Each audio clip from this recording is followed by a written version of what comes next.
Everyone, welcome back to Samarth classes. Guys, हमारा आज का टॉपिक है फंडामेंटल राइट्स। कल हमने पढ़े थे फंडामेंटल राइट्स 14 टू 12 टू 18। आज हम पढ़ रहे हैं 19 से, यानी कि जो हमारा दूसरा फंडामेंटल राइट है, राइट टू फ्रीडम। इसके बारे में आज हम पढ़ेंगे कि हमें इसके अंतर्गत कौन कौन से राइट्स दिए गए हैं। राइट टू फ्रीडम यानी कि स्वतंत्रता की जो अधिकार हैं, उसमें हमारे पास किस तरह के अधिकार दिए गए हैं। तो पहला तो इसमें है freedom of speech and expression. सबसे ज़्यादा दुरुपयोग होने वाला यही अधिकार है, मतलब इसका सबसे ज़्यादा दुरुपयोग होता है। ये वो अधिकार है जिसके अंतर्गत हिंदुस्तान का एक नागरिक ये कहता है कि मैं इस देश का चौकीदार हूँ, और ये वही अधिकार है जिसके अंतर्गत एक नागरिक देश के प्रधानमंत्री को चोर भी कह सकता है। यानी कि एक्सप्रेशन का, अभिव्यक्ति की आज़ादी, बोलने की आज़ादी इस हद तक दे रखी है कि कोई कुछ भी बोल देता है, और फिर बदले में आपको अगर कुछ गलत हो जाता है तो आपको ओनली सॉरी कह के छोड़ दिया जाता है। चलिए, हमारा काम है ये बताना कि कौन सा अधिकार क्या कह रहा है। सही गलत तय करना आपका काम है। सेकंड है असेंबल होने के लिए, यानी कि किसी भी सम्मेलन के लिए कैसा होना चाहिए, पीसफुली सम्मेलन होना चाहिए और बिना शस्त्रों के होना चाहिए। यानी कि कोई भी अस्त्र शस्त्र लेकर आप किसी भी तरह का सम्मेलन नहीं कर सकता, ऐसा आपको आर्टिकल 19 के अंतर्गत कहा गया है। और शांतिपूर्ण सम्मेलन होना चाहिए।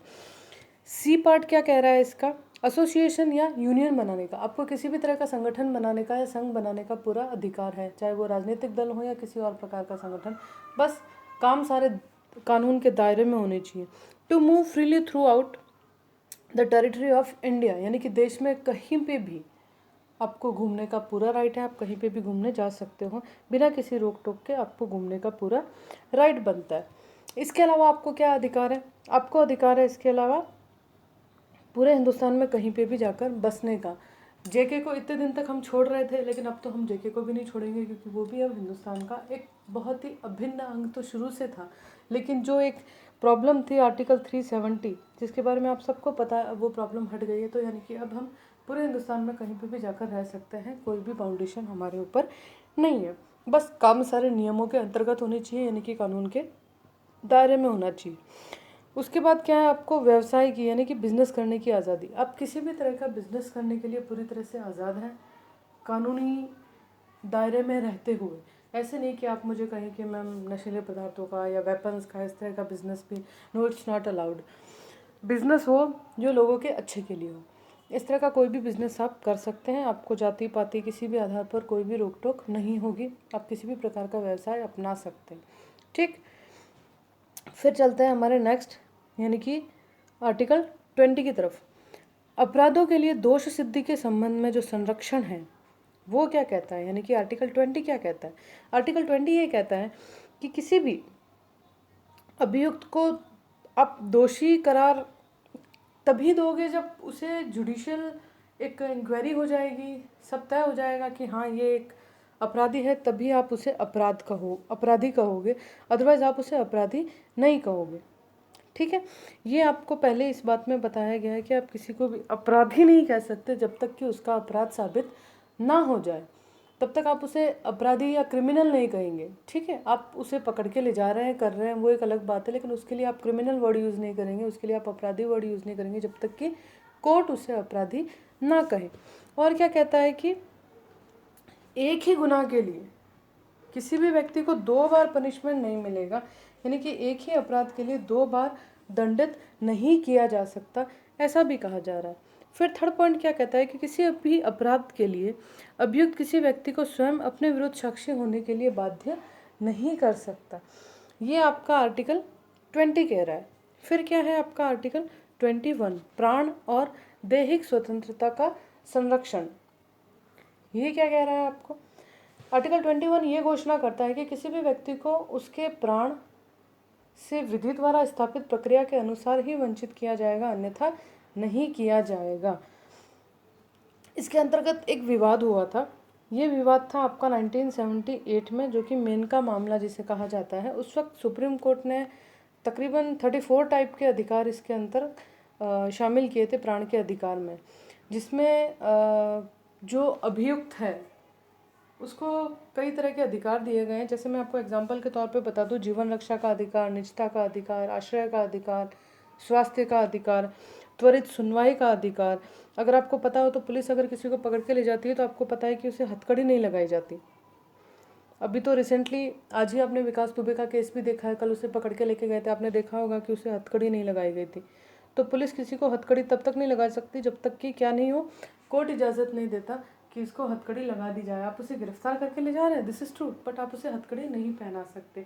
ये भी एक तरह से फंडामेंटल राइट्स का ही हिस्सा है। जिस तरह से उसे क्रिमिनल नहीं कह सकते आप किसी को जब तक कोर्ट्स में साबित ना हो, बिल्कुल वैसे ही आप क्या नहीं कर सकते, हथकड़ी नहीं लगा सकते।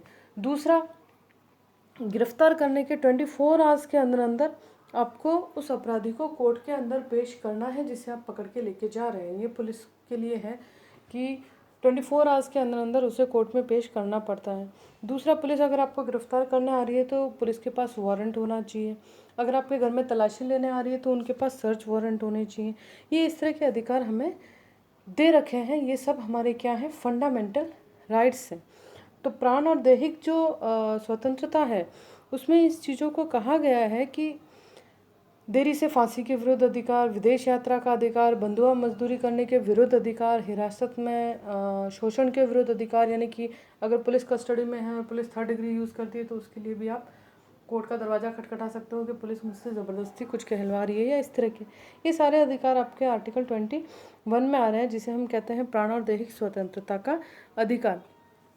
ये कुछ संशोधन है जो आप देख रहे हैं 1978 की धारा 2 में किया गया है, 44वां संशोधन, उसके अलावा पहला संशोधन। ये कुछ संशोधन है जिसके अंतर्गत कुछ चेंजेस किए गए हैं। ठीक, आगे बढ़ते हैं हम लोग। फिर आर्टिकल 21 में ही क्या लिखा हुआ है, शिक्षा का अधिकार दिया हुआ है। क्या कहता है शिक्षा का अधिकार?